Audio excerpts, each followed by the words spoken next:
Ayah, para jemaah muslimin dan muslimat yang saya kasihi, anak-anak. Pertama, selamanya kita merafakkan syukur pada Allah Subhanahu wa taala atas segala kurniaan rahmatnya, dengan barakahnya, kurniaan nikmatnya yang melimpah ruah. Marilah sama-sama tuan-tuan kita melaksanakan segala perintah Allah, meninggalkan larangan Allah Subhanahu wa taala, meningkatkan takwa kepadanya. Mudah-mudahan kita sentiasa bertakwa dengan sebenar-benar takwa dan kita mati dalam keadaan Islam, insya-Allah. Sedar tak sedar tuan-tuan, lebih kurang dalam 55 hari lagi, 85 hari lagi ya, kita akan berhari raya. Hari raya 85 hari lagi. Tapi dengan 85 hari itu pun kan, persediaan kita tu dah siap dah. Baju raya dah yang dah beli, saya dilaporkan dah. Dan tempahan pun dah dibuat. Kemudian ada kedai yang dah tutup dah pun ya, untuk tempahan baju. Dipanggilkan apa, tester kuih raya pun dah mula bersebar dah. Tester tu pun dah buat dah. Nak makan tu raya, tester siap dah untuk dijual. Maka persediaan semua dibuat dah. Maka pasangan suami isteri pun dah mula bermesyuarat, tahun ni nak pergi beraya rumah siapa. Dia mula mesyuarat, tahun lepas abang, tahun ni abang, kan tahun tu abang lagi maka mulalah bermesyuarat. Maka si suami pun mulalah dengan persediaan perkiraan begitulah kehidupan manusia. Tapi bagaimanakah kehidupan kita dalam tempoh kita nak menyambut Ramadan? Makna kata tak lamalah, imam pun dah doa, Allahumma barik lana fi Rajab wa Sya'ban wa balikna Ramadan birahmatika ya arhamar rahimin. Kita minta Allah Taala berkati kita pada bulan Rajab, bulan Sya'ban, dan mudah-mudahan sampai ke bulan Ramadan. Ada yang sampai satu Ramadan meninggal. Ada sampai tak? Sampai. Meninggal haji mana? Meninggal. Jadi kita sampai dalam keadaan sihat wal afiat. Sampai ni bulan Ramadan dalam keadaan kita bersedia, sebab kita ada vision la'allakum tattaqun, untuk menjadi orang yang bertakwa. Jadi bersiap sedialah. Saya nasihatkan diri saya untuk kita bersiap sedia untuk menghadapi satu bulan yang penuh dengan keberkatan, yang penuh dengan ganjaran oleh Allah Subhanahu Wa Taala. Jadi inilah masa terbaik. Besok Khamis mudah-mudahan kita diberikan kekuatan untuk berlatih puasa. Isnin, Khamis puasa sunat. Dan juga kita berlatihlah tuan-tuan untuk masukkan sumbangan-sumbangan sedekah ke tabung-tabung yang disediakan di belakang sana tu kan, tabung masjid, penuh-penuhkanlah. Kalau dulu RM1, mula dah bulan Rejab naik RM2, bulan Syaban RM3 dan seterusnya begitulah. Dan mudah-mudahan kita diberikan kekuatan untuk bangun malam, solat 2 rakaat, solat tahajud dan sebagainya. Sekarang ni kebetulan, bukan kebetulan, memang itulah peraturannya. Subuh lewat, subuh dah lewat. Jadi bila subuh lewat, adalah ruang masa kita bangun kita untuk melaksanakan solat-solat sunat. Jadi mudah-mudahanlah itulah latihan-latihan yang kita buat, persediaan sebagaimana persediaan yang dilakukan oleh tim Malaysia menghadapi Piala Asia. Jadi contoh tak boleh dah tengok bila kalah dengan Jordan 4-0, ini tak berlatih, tidak. Maka itulah dalam kesudahan seseorang manusia. Nampak kita ni dah bersungguh-sungguh dah, betul saya ni masjid tak pernah tinggal, surga tak pernah tinggal. Jadi bagaimana kehidupan kita, bekalan yang kita bawa ke alam akhirat, itu yang kekal abadi. Yang kat dunia ni sementara. Jadi mudah-mudahan kita doa sama-sama, kita sampai bulan Ramadan dalam keadaan kita sihat walafiat, mudah-mudahan insya-Allah. Jadi tuan-tuan, dalam kitab kita menyambung dalam kitab Bidayatul Hidayah, pada pertemuan yang lepas kita habis dalam bab adab yang berkaitan dengan tidur. Jadi lepas kita tidur, kita bangun. Lepas kita bangun, kita nak sembahyang. Jadi kita yang tajuk yang kita nak bawa pada malam ini, tajuk adab-adab mengerjakan sembahyang. Semua dah tahu dah sembahyang. Semua tahu dah. Semua tahu. Ini apa yang kita nak bicarakan dalam kitab Bidayatul Hidayah. Saya tidak akan perincikan. Tuan-tuan dah belajar pelbagai kitab dah. Kalau ikut kepada perbezaan tuan-tuan dengan saya baca satu kitab, tuan-tuan bertalaki 30 kitab. Sebab 30 hari ada kuliah. Subhanallah. Kata orang tu dah boleh buat perbandingan mazhab. Macam-macam kitab fiqhnya, kitab tauhid. Jadi alhamdulillah. Maka disebutkan adab-adab mengerjakan sembahyang ni kita akan lihat bagaimana baginda Rasulullah sallallahu alaihi wasallam dalam sifat solat Nabi itu melihat kepada syarat sah solat. Syarat sah solat, kemudian perkara-perkara sunat sebelum solat, kemudian rukun solat, kemudian perkara sunat dalam solat, kemudian bicarakan tentang perkara yang membatalkan solat, perkara yang makruh dalam solat, dan juga khusyuk dalam solat.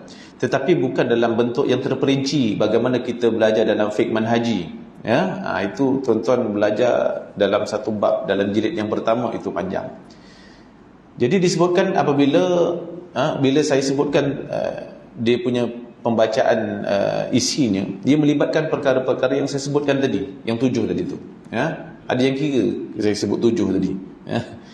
Apabila engkau telah selesai bersuci daripada najis pada badan, pakaian dan tempatmu. Ini antara syarat sah solat. Syarat sah solat apa dia, ingat lagi tak? Masuk waktu, kena masuk waktu.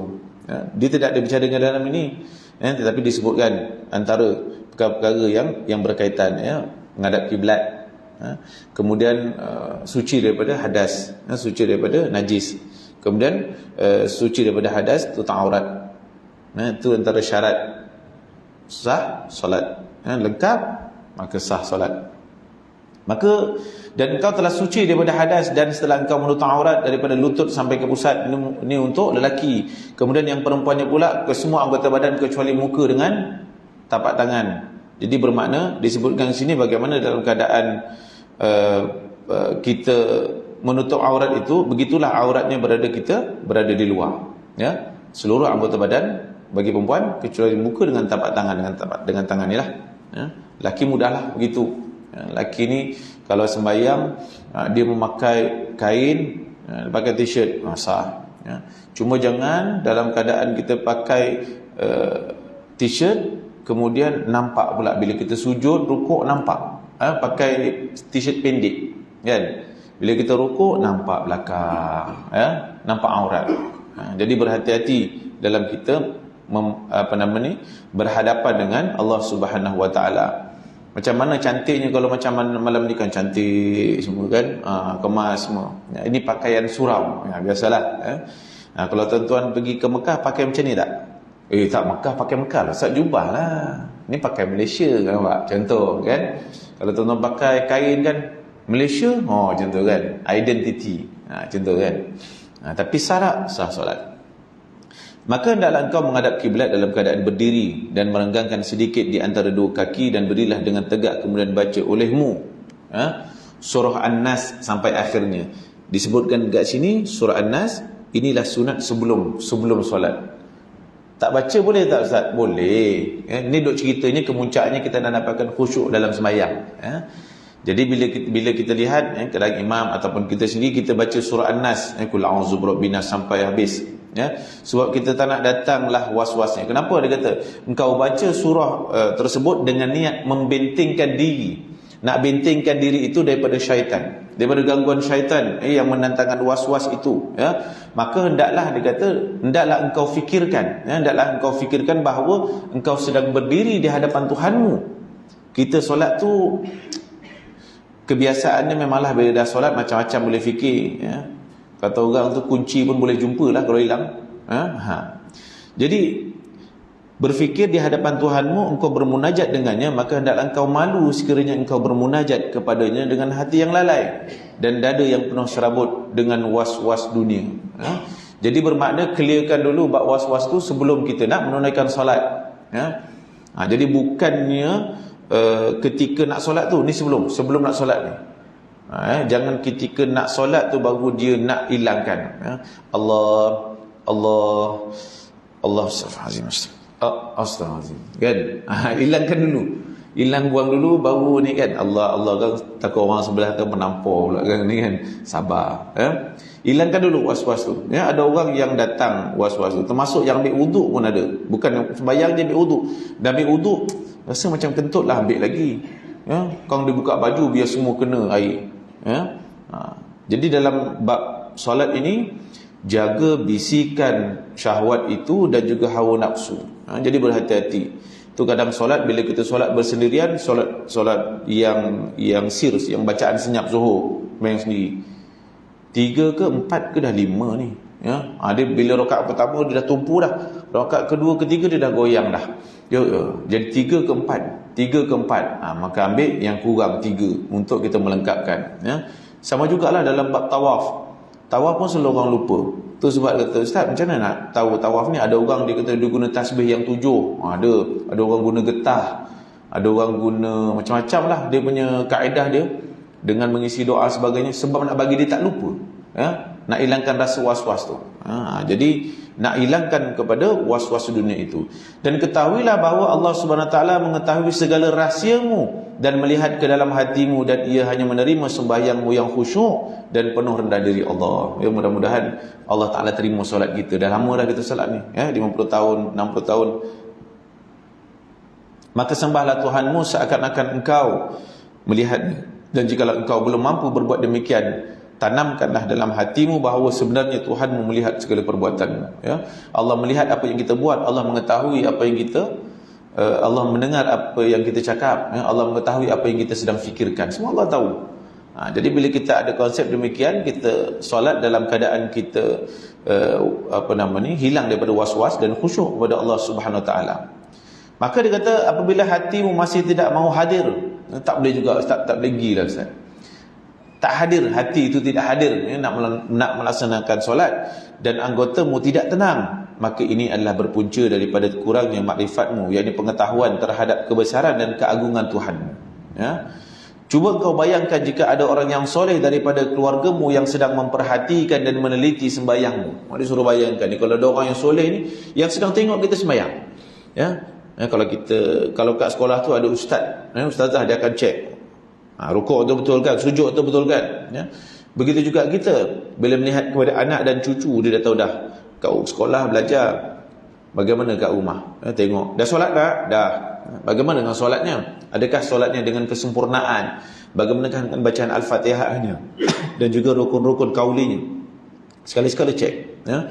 Kalau ustaz saya selalu cek, ustaz, alhamdulillah, ya, sebab takut dia ekspres, ya. Dah solat dah, sebelum mak tanya lagi solat dah. Kadang anak solat dulu daripada mak ayah, ya. Nak kata dia menjaga dalam bab solat tu bagaimana kualitinya pula, ya. Kita melihat pada kualiti. Begitu juga dengan bacaan Quran, ya. Anak pun dah khatam kat sekolah dah, alhamdulillah, buat pulut kuning, ya. Tapi kita tak pernah dengar pun bacaan mereka, ya, dalam di hadapan kita, ya.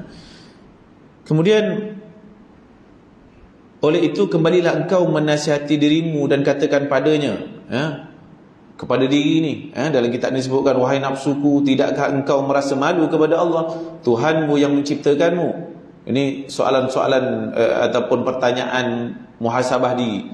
Betapa engkau boleh malu di hadapan manusia? Ini kan pula, ya, yang kita berhadap ini dengan Allah, yakni Tuhanmu.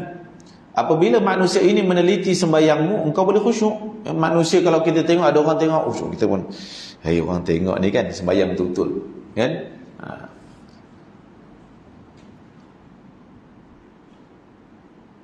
Dan anggotamu menjadi tenang dan sembahyangmu menjadi elok di hadapannya, sedangkan ia tidak memiliki apa-apa dan tidak memberi sebarang kemudaratan dan kemanfaatan kepadamu.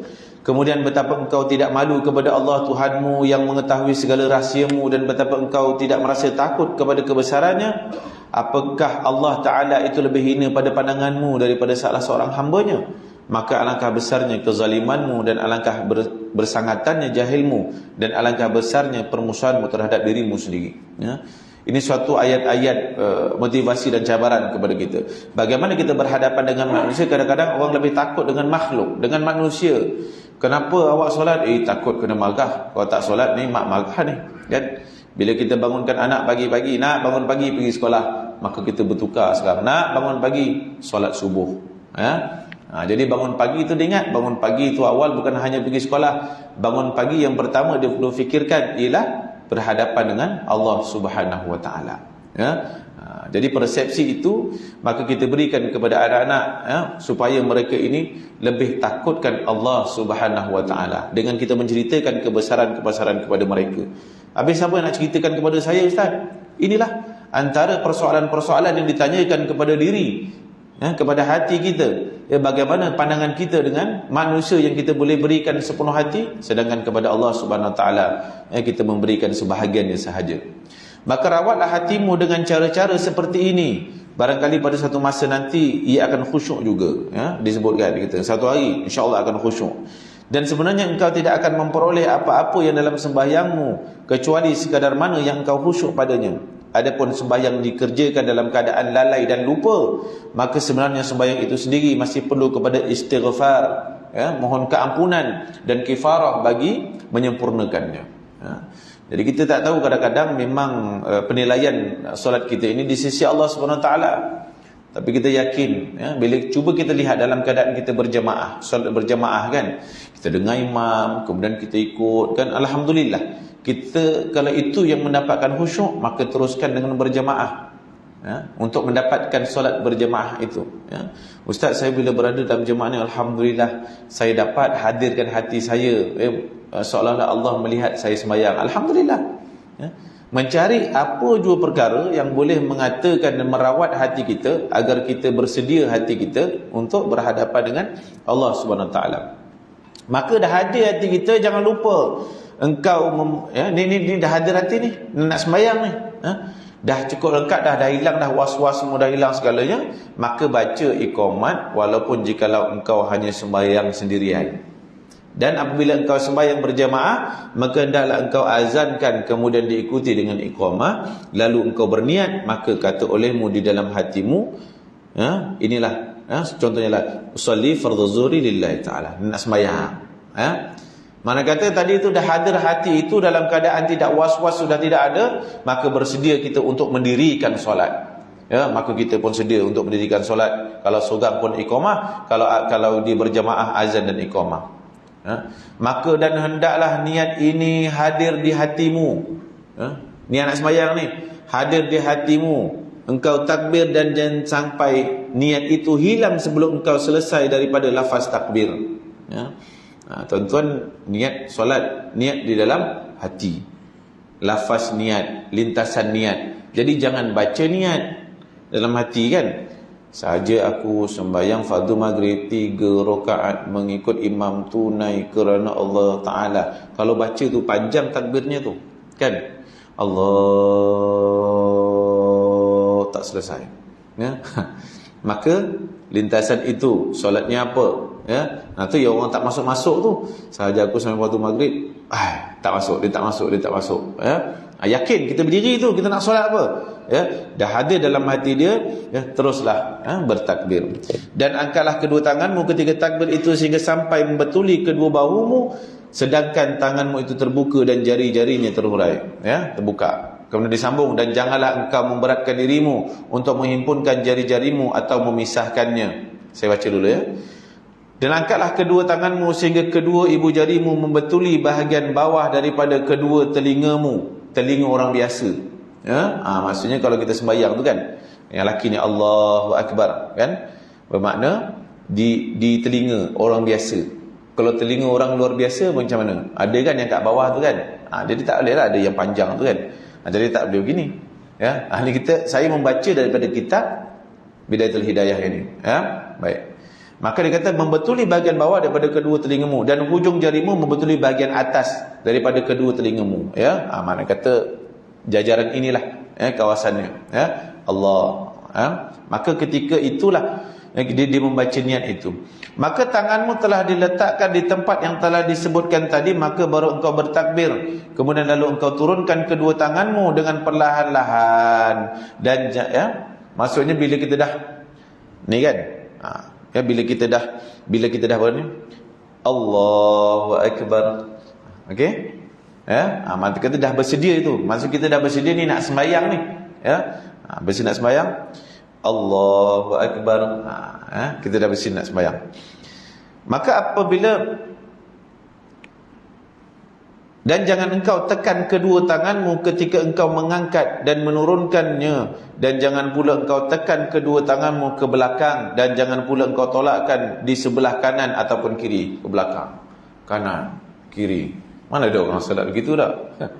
Kan? Allah. Tak ada. Allah.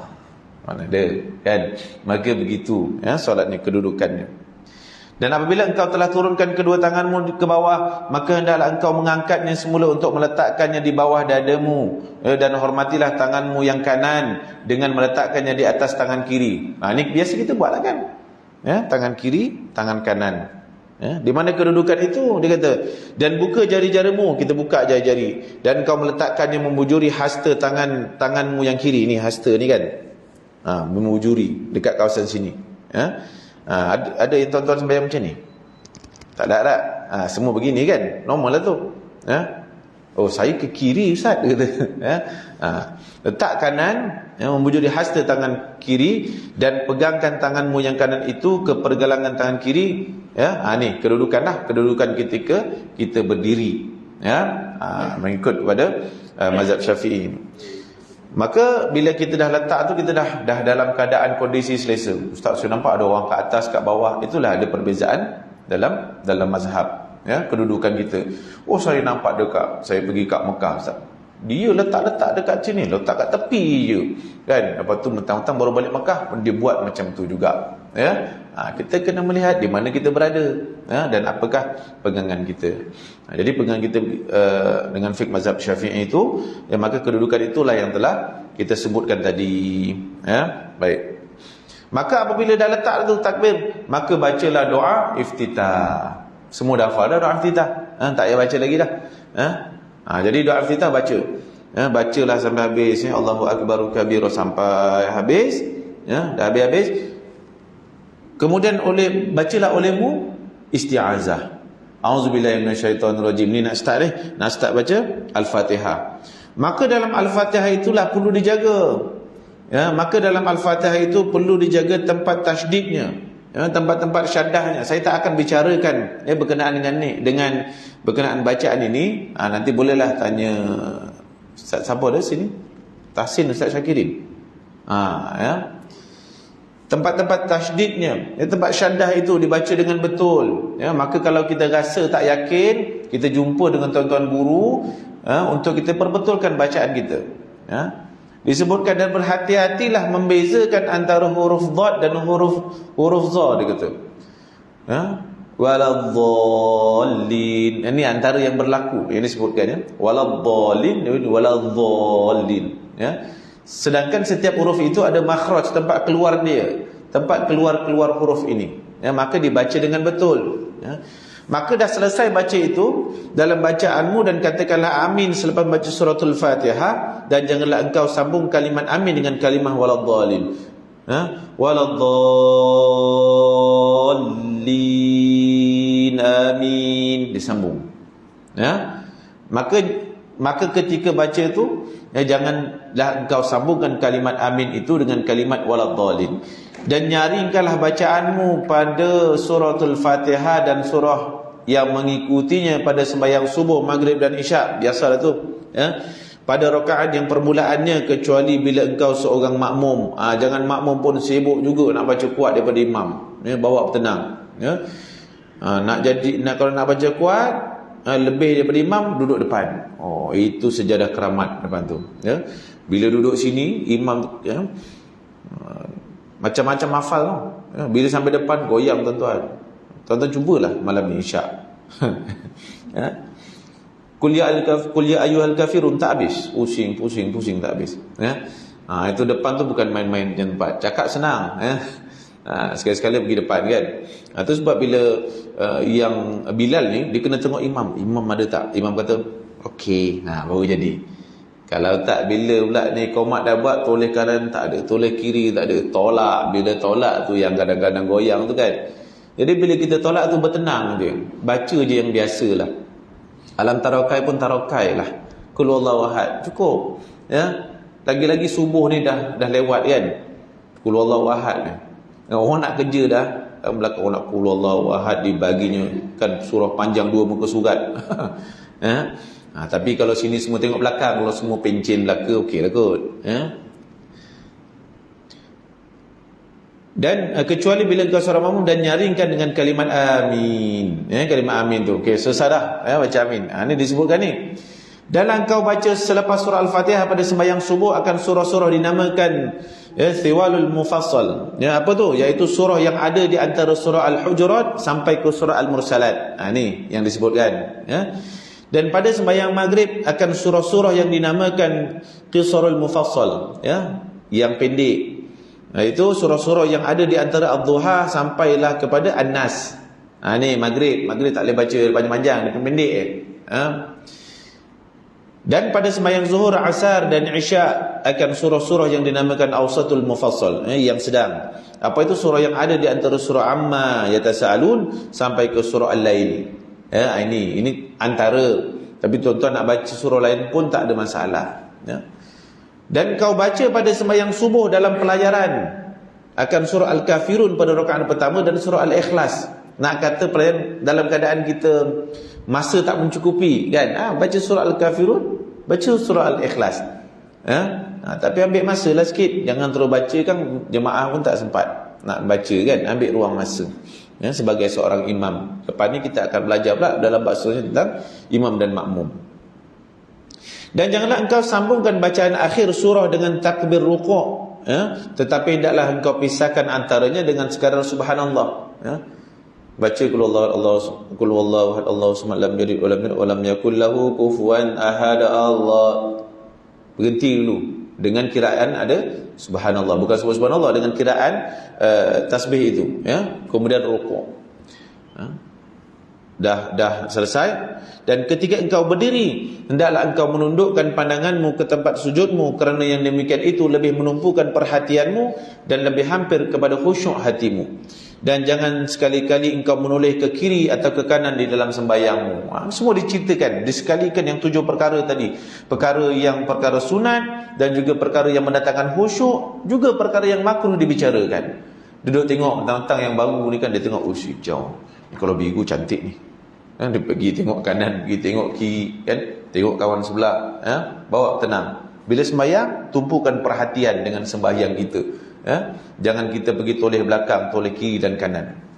Selain itu, hendaklah engkau mengucapkan takbir rukuk dan angkatlah tanganmu seperti cara yang disebutkan dalam kaifiat mengangkat kedua tangan pada takbiratul ihram, dan panjangkanlah bacaan takbir itu sehingga engkau sampai berada dalam keadaan rukuk yang sempurna. Nak rukuk dalam keadaan sempurna, maka letaklah kedua telapak tanganmu di atas kedua lututmu, sedangkan jari-jarimu terhurai, dan tegakkan lututmu baik-baik, ya. Semua memang letak kat lutut, kan? Ada yang letak dekat buku lali? Tak ada. Semua letak kat lutut. Tak ada yang letak dia sampai buku lali. Macam mana dia nak rukuk? Maka kesempurnaan rukuk itu, ya, dan ratakan belakang lehermu dan kepala sehingga semuanya kelihatan seperti sekeping papan, ya. Mana dengan ukuran, kalau tuan-tuan tu rukuk tu, kalau letak betul ni, insya-Allah dia tak jatuh. Jangan letakkan begini, ya. Kalau kita letakkan begitu, insya-Allah, ya, dia tak jatuh. Saya ni ada masalah, Ustaz, masalah tulang belakang, ya. Dalam bab kesihatan dan sebagainya, itu dalam bab kemana kemampuan kita, ya. Ada orang mampu begitu, begitulah, ya. Baik.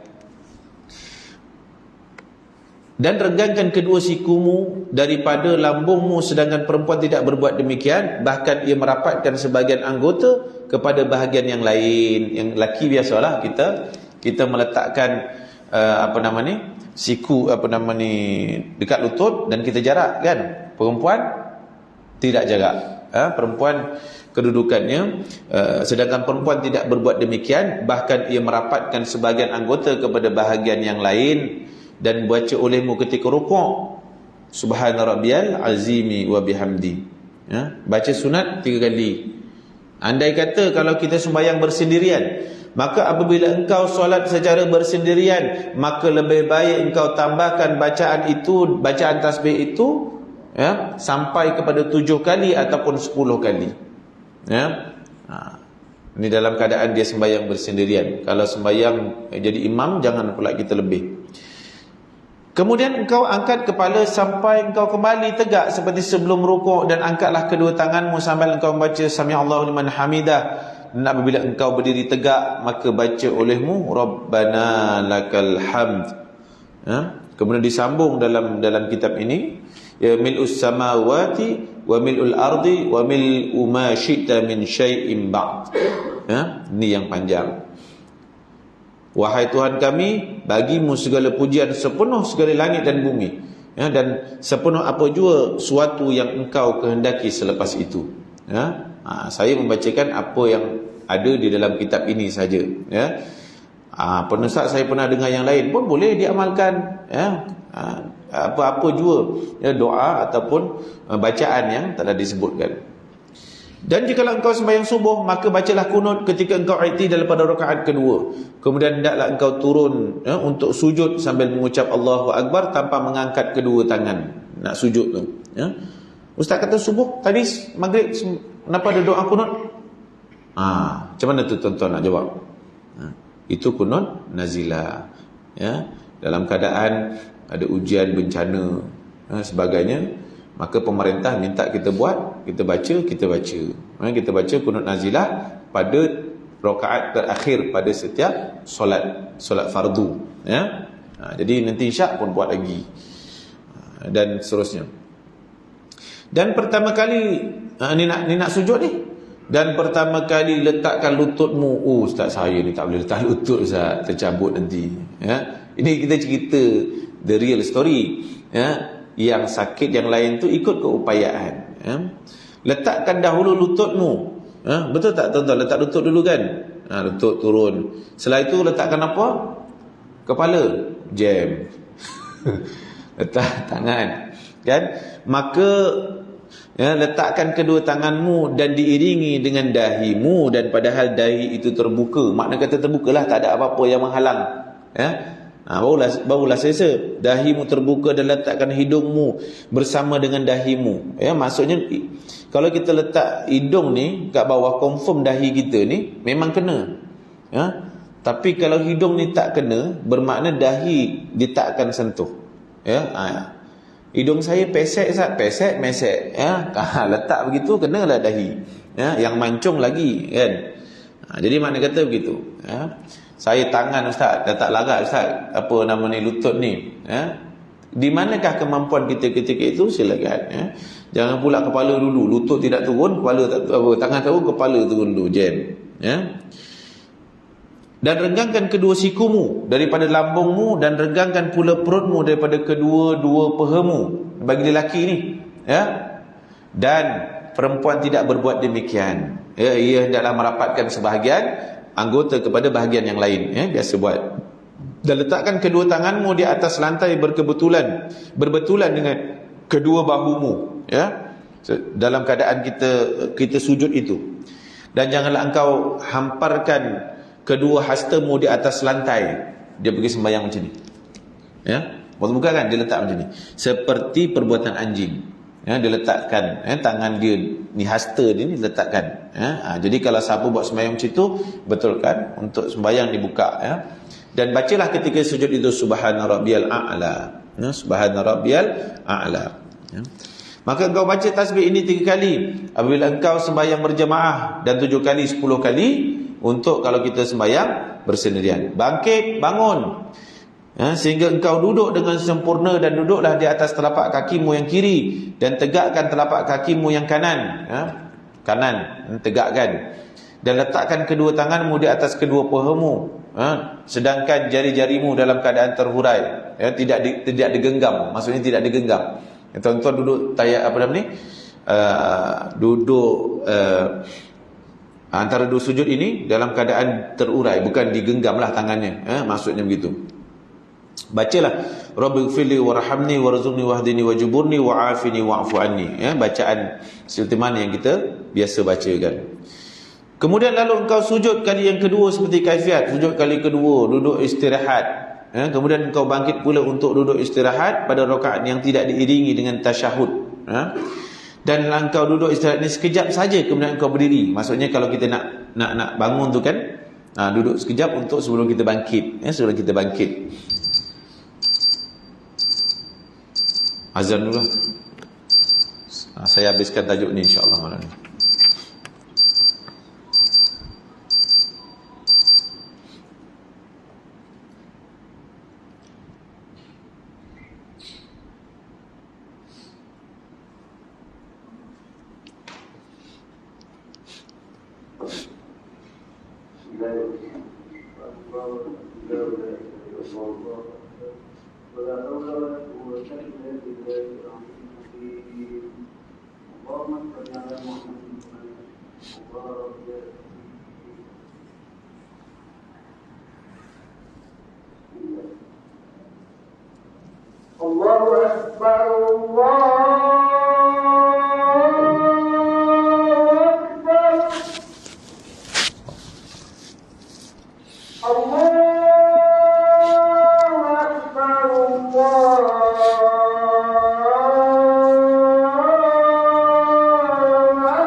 Allahumma salli ala Muhammad wa ala ali Muhammad. Dan ketika engkau hampir ke tempat duduk istirahat, maka terus takbir itu engkau panjangkan sehingga sampai lebih kurang separuh berdirimu, ya. Maksud kita daripada sujud tu kita nak bangkit. Maka dalam rakaat kedua adalah engkau ulangi seperti mana kaifiat yang kita telah sebutkan, ya, daripada yang pertama tadi, sehinggalah yang namanya duduk untuk tasyahud pertama. Maka hendaklah letak tangan kanan di atas paha kanan dengan menggenggamkan jari-jarimu kecuali jari telunjuk dan ibu jari, maka engkau biarkan keduanya tanpa digenggam. Maksudnya jari telunjuk dan ibu jari tidak digenggam, ya. Jari dan ibu jari tidak digenggam.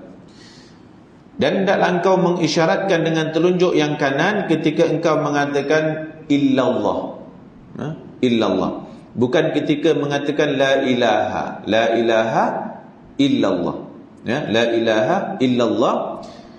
Dan letakkan tangan kirimu dalam keadaan terbukalah, ya, tidak digenggam di atas paha kiri, ya. Dan hendaklah engkau duduk di atas kakimu yang kiri pada tasyahud ini tasyahud awal seperti mana engkau duduk di antara dua sujud. Ya, jadi buka tangan kanan, ibu jari dan juga telunjuk, ya, dan bila kita menyebut illallah maka diangkat, ya, jari telunjuk kita. Dan hendaklah engkau duduk tawaruk. Tawaruk ini pada tasyahud akhir. Pada tasyahud akhir yang kita duduk tu namanya duduk tawaruk. Iaitu dengan mendudukkan punggungmu yang kiri dan mendirikan telapak kaki kanan dan meletakkan kaki kiri di bawah kaki kanan dengan dikeluarkan sedikit hujung kaki kiri di bawah kaki kanan. Oh, kaki.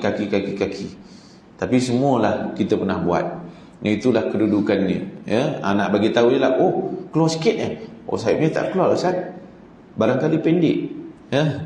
Jadi buat duduk. Dan hendaklah engkau sempurnakan membaca doa yang maksur. Daripada Rasulullah sallallahu alaihi wasallam pada tasyahud akhir ini, kemudian kata olehmu selepas selesai baca bacaan ayat akhir itu, maka ucaplah Assalamualaikum. Ya. Dua kali, sekali ke kanan dan sekali ke kiri, dan hendaklah engkau menoleh ketika memberi salam itu sekira-kira dapat dilihat putihnya pipimu, putihnya pipimu dari sebelah tepimu dipandang. Assalamualaikum. Seolah-olah jangan dipandang-pandang tak jumpa sampai ketoleh ke belakang. Mana pipi aku ni? Mana pipi aku ni? Ya. Mana kata cukup sekadar nampak begitu, ya. Saya ni gelap Ustaz. Ni pipi putih. Ya, maksudnya nampak sipi-sipi. Dan dalam engkau niatkan memberi salam, ya, dan niatkan olehmu akan keluar daripada sembahyang, dan dah selesai ni, bagi salam, dan dalam engkau niatkan memberi salam kepada orang-orang yang ada di kanan dan di kiri daripada segala malaikat dan manusia. Ya, kita bagi salam. Kita bagi salam, Assalamualaikum warahmatullahi, Assalamualaikum warahmatullahi. Orang sebelah tak payah nak jawab. Waalaikumsalam, ya. Bukan disyaratkan pada dia untuk menjawabnya pula, ya. Dah Ustaz bagi tu segala malaikat dan manusia. Ya, ini dalam solat. Dan apa yang telah disebutkan ini ialah cara sembahyang dengan sendirian, dan akan disebutkan cara sembahyang berjamaah pada fasal yang akan datang. Ini duk cerita sembahyang sendiri. Dan yang paling penting diberi perhatian di dalam sembahyang ini ialah khusyuk ataupun hadir hati bersama dengan bacaan dan zikir. Di dalam hal ini Imam Hasan Basri radhiyallahu an pernah berkata, ini nak jaga khusyuk ni. Kullu salatin la yahduru fiha al-qalbu fahiya ila al-uqubati asra. Dia kata, setiap sembahyang yang tidak hadir hati padanya, maka sembahyang itu lebih dekat kepada seksaan daripada rahmat. Ya. Mana kalau kita sembahyang tu hati tu tak hadir, sembahyang kerana makhluk, ya, sembahyangnya tu kenapa sembahyang? Ya, sebab dia menjadikan sembahyang itu upacara sembahyang, bukan ibadah. Ya. Kenapa sembahyang? Dah kena buat je lah.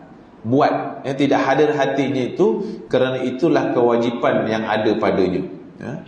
Macamlah kalau kita sampai di Ramadan, kita sampai kepada Ramadan malam, kenapa buat tarawih?